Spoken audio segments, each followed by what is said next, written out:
어떤 경우에는 매우 당혹스러운 방식으로 발생하기도 합니다. 화장실로 급히 갔지만 방광을 완전히 비우지 못했다는 것을 알게 됩니다. 아니면 바지나 바닥에 소변 방울이 새어나와 당황스럽게 되는 경우도 있습니다.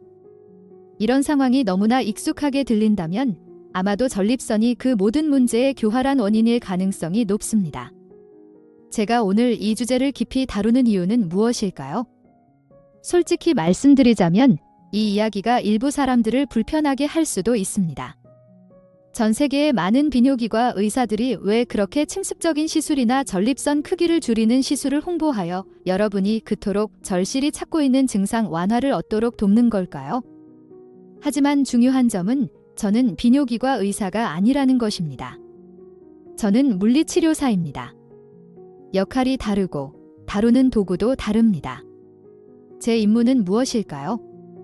여러분이 값비싸고 삶을 변화시키는 시술에 바로 뛰어들지 않고도 이러한 증상들을 자연스럽게 관리하고 생활 방식을 개선하여 스스로 통제권을 되찾도록 돕는 것입니다. 자, 제가 설명해 드리겠습니다. 경요도 전립선 절제술, TURP, 이든 그린 라이트 레이저 치료든 심지어 전립선 절제술이든 이러한 수술에는 엄청난 비용이 따릅니다. 그 누구도 충분히 이야기하지 않는 것은 바로 그 이면에 숨겨진 결과들입니다. 저는 수백 명의 남성들과 전 세계에서 함께 일해왔으며 그들은 수술 후의 후유증을 겪었습니다. 수도꼭지가 잠기지 않는 듯한 끊임없는 소변 누출, 고통스러운 발기부전, 그리고 수술 후 한동안 성인용 기저귀를 착용해야 하는 당혹스러운 현실까지 말입니다. 그것은 그들이 약속했던 빠른 해결책이 아니며 그것이 바로 그 화려한 시술들 뒤에 숨겨진 진짜 이야기입니다. 저는 수술이나 시술이 필요 없다고 말하려는 것이 아닙니다. 왜냐하면 전립선이 자연적인 방법으로는 충분하지 않은 특정 크기에 도달했을 때는 분명히 필요합니다. 때로는 수술이 유일하게 실행 가능한 선택지일 때도 있습니다. 하지만 지금 시청하고 계신 대부분의 남성분들에게는 어떨까요? 수술대에 오르지 않고도 전립선 크기를 줄이고 답답한 증상을 완화하기 위한 의미 있는 조치를 취할 가능성이 충분합니다. 많은 분들이 깨닫지 못하는 사실이 있습니다. 전립선 비대증은 하룻밤 사이에 갑자기 커지지 않습니다. 그것은 느리고 점진적인 축적이며 수년에 걸쳐 서서히 나타나는 누적적인 과정입니다. 과학은 전립선 성장이 남성의 노화 과정의 자연스러운 부분이라고 말합니다. 하지만 얼마나 빨리 성장하는가는요? 바로 여기서 생활 방식이 중요해집니다. 무엇을 먹는지, 얼마나 활동적인지, 심지어 유전적인 요인까지 이 모든 요소들이 전립선 성장을 촉진하거나 늦추는 데 역할을 합니다. 그리고 중요한 점은 전립선이 더 빨리 성장할수록 증상이 더욱 강하게 나타난다는 것입니다. 이제 제가 항상 받는 질문 중 하나인 전립선을 자연적으로 어떻게 줄일 수 있나요? 솔직히 저는 그 질문이 핵심을 조금 벗어난다고 생각합니다. 이 영상은 단순히 전립선 크기를 줄이는 것에 관한 것이 아니라 증상이 당신을 지배하지 않도록 증상을 통제하는 것에 관한 것입니다. 기억하십시오. 전립선은 보이지 않습니다. 몸 깊숙한 곳에 숨겨져 있습니다. 전립선이 커졌다는 것을 알려주는 것은 바로 숫자입니다. 의사에게 가서 밀리리터, ml 단위로 측정하셨을 것입니다. 그 숫자를 알아야 합니다. 또한 의사가 전체적인 상황을 알려줄 수 있도록 혈액 검사와 적절한 내부 검진도 받아야 합니다. 아는 것이 건강을 스스로 책임지는 첫걸음입니다.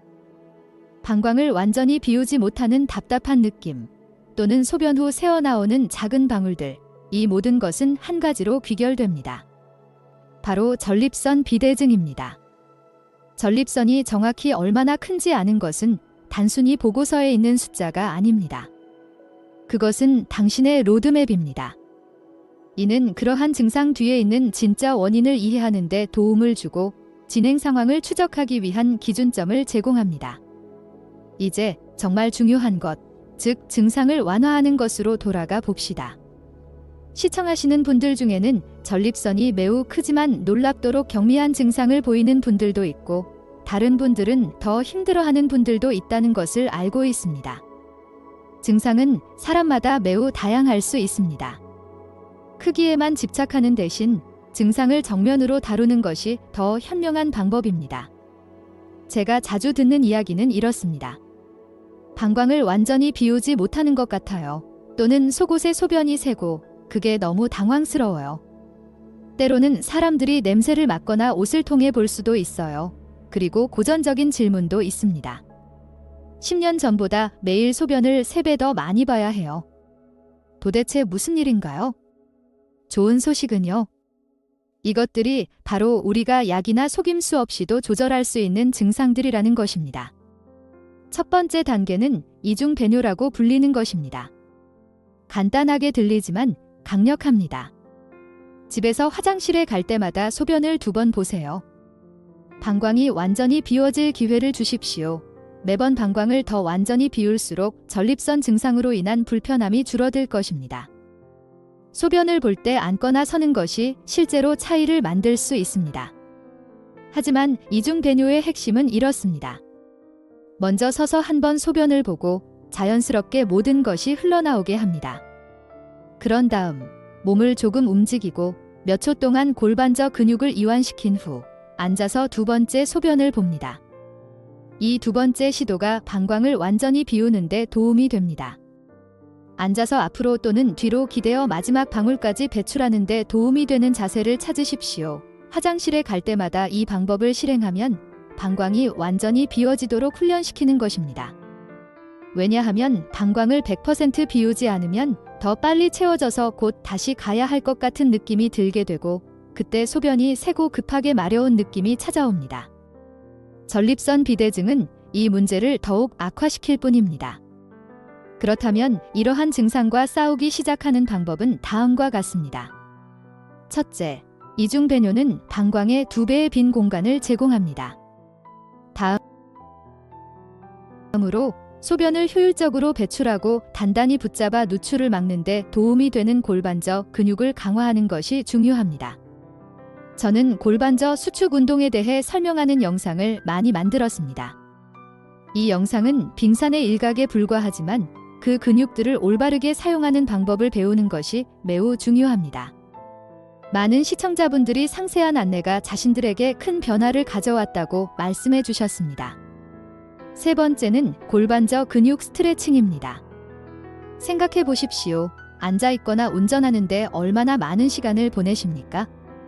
그러한 정적인 자세로 인해 그 근육들은 피로하고 뻣뻣해집니다. 스트레칭 없이 수백 번의 케겔 운동을 하는 것은 오히려 그 근육들을 더 뻣뻣하게 만들어 상황을 악화시킬 수 있습니다.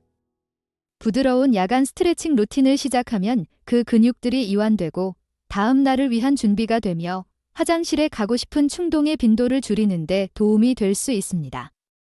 이제 냉정한 현실, 바로 식단에 대해 이야기해 봅시다. 식단은 아마도 전립선이 통제불능 상태로 성장하도록 허용한 가장 큰 요인일 것입니다. 솔직히 말해서 무엇을 먹는지가 중요합니다.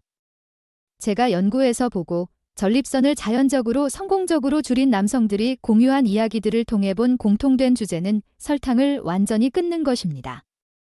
가공식품도 없어져야 합니다. 대신 식물성 식품을 더 많이 섭취하는 방향으로 전환하십시오. 이해합니다. 저 자신도 육식주의자입니다. 따라서 이것은 하룻밤 사이에 채식주의자로 변화라는 것이 아닙니다. 균형이 중요합니다. 식물성 식품을 더 많이, 설탕은 더 적게, 특히 청량음료, 소스, 정크푸드에 숨어있는 교활한 당분을 줄여야 합니다. 신사 여러분, 설탕은 바로 적입니다.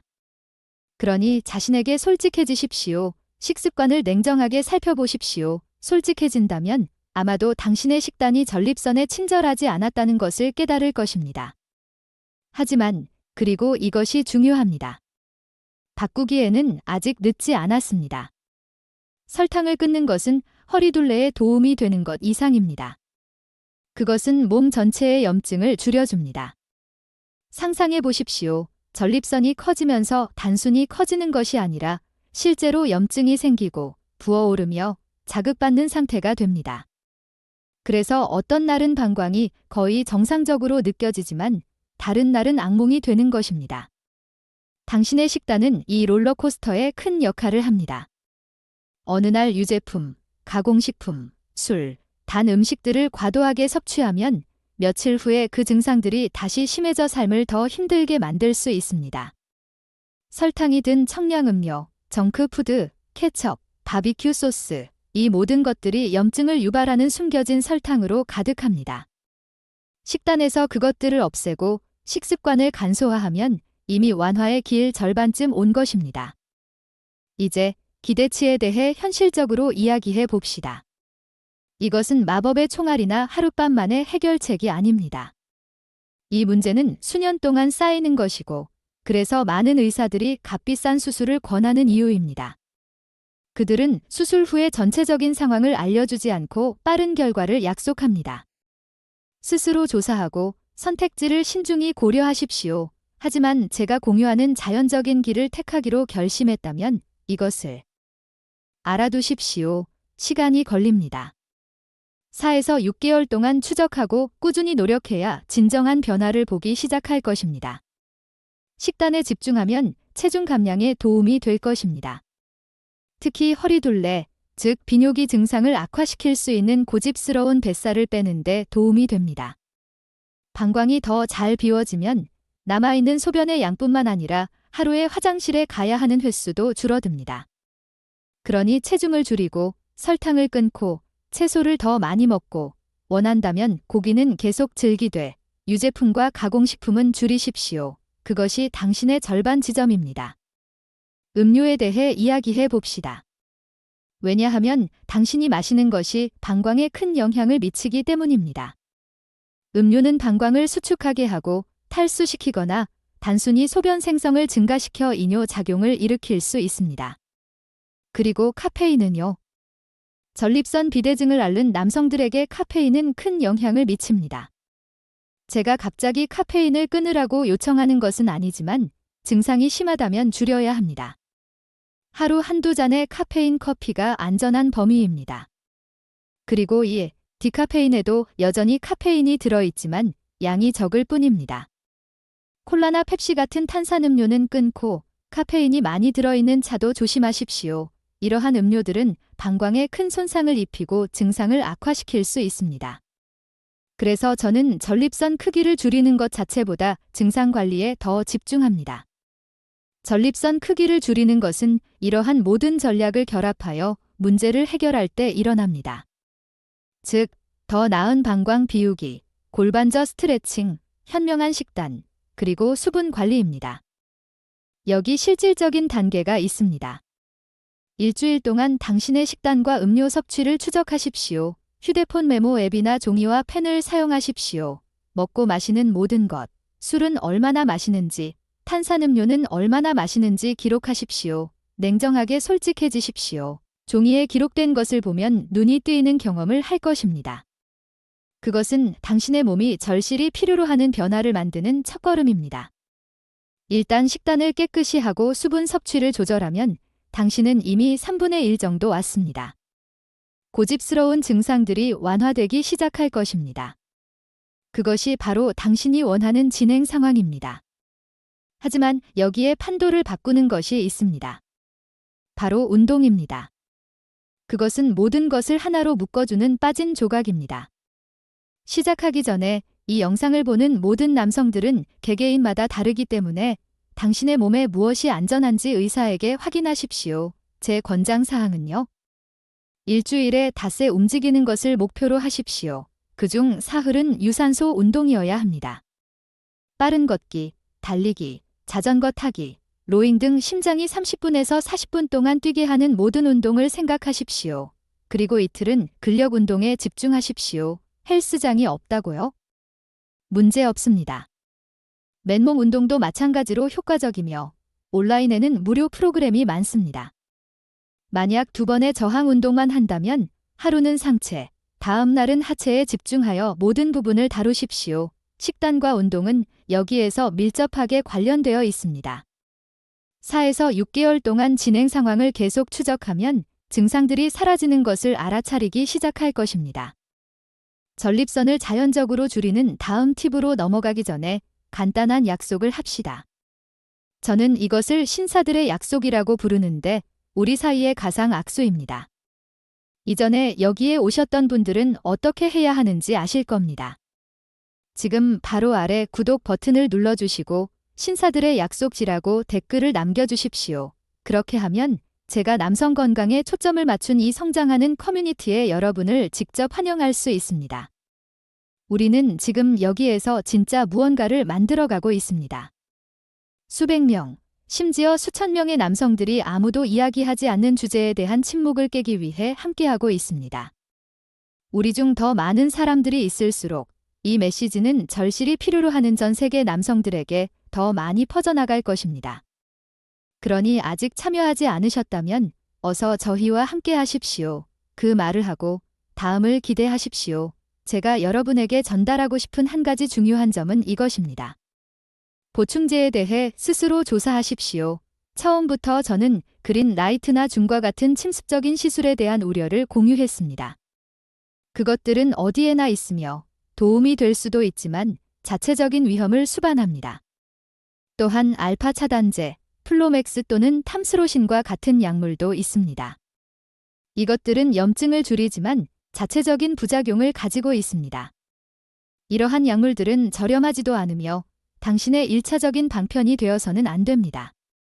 만약 증상을 자연적으로 다루지 않는다면 이중 배뇨, 골반저 운동, 식단, 약물은 문제만 가릴 뿐입니다. 이제 보충제, 이것이 우리가 논의해야 할 퍼즐의 마지막 조각입니다. 저는 연구와 고객들의 성공 사례를 바탕으로 보충제 목록을 정리했습니다. 이것들은 합성 약물이 아닙니다. 당신의 몸이 이미 사용하고 있는 천연 화합물입니다. 이것들을 추가하면 전립선의 염증과 부기를 줄이는 데 도움이 될 수 있습니다. 모든 것을 서둘러 시도하지 마십시오. 가장 좋은 보충제가 아니라 당신에게 맞는 보충제를 찾는 것이 중요합니다. 한두 가지를 선택하고 철저히 조사하여 당신의 필요에 맞는지 확인하십시오. 이 접근 방식이 모든 것을 하나로 묶어줍니다. 이제까지 당신은 제가 전체 전략에 대해 이야기하는 것을 들으셨을 것입니다. 방광을 완전히 비우기 위해 화장실 가는 횟수를 2배로 늘리고 케겔 운동으로 골반절을 점진적으로 강화하며 이에 대한 상세한 프로그램 링크가 있습니다. 설탕과 가공식품을 끊어 식단을 깨끗이 하고 술을 끊고 카페인과 설탕 음료를 줄여 수분 섭취를 관리하며 규칙적인 운동으로 활동적인 상태를 유지하는 것입니다. 필요하다면 천천히 시작하십시오. 하루 한 번 걷기만으로도 큰 효과를 볼 수 있습니다. 진행하면서 유산소 운동과 근력 운동으로 일주일에 닷새 움직이는 것을 목표로 하십시오. 이 계획은 당신이 체중을 줄이고 특히 뱃살을 빼고 증상을 완화하는 데 도움이 될 것입니다. 보충제는 금상첨화입니다. 스스로 조사하고 현명하게 선택하십시오. 이것은 하룻밤 만에 해결책이 아니라는 것을 기억하십시오. 4에서 6개월 동안 꾸준히 노력해야 합니다. 진행 상황을 추적하고 인내심을 가지며 포기하지 마십시오. 그리고 당신의 최선의 노력에도 불구하고 전립선이 정말 너무 크다면 그때 시술이 필요해집니다. 안전망으로서 첫 번째 단계가 아니라 당신의 상황이 어떻든 계속 나아가십시오. 다음 영상에서 뵙겠습니다. 함께 해주셔서 감사합니다. 댓글을 남기고 좋아요를 눌러주시고 더 재미있는 영상을 위해 구독하는 것도 잊지 마세요. 다음 영상에서 뵙겠습니다.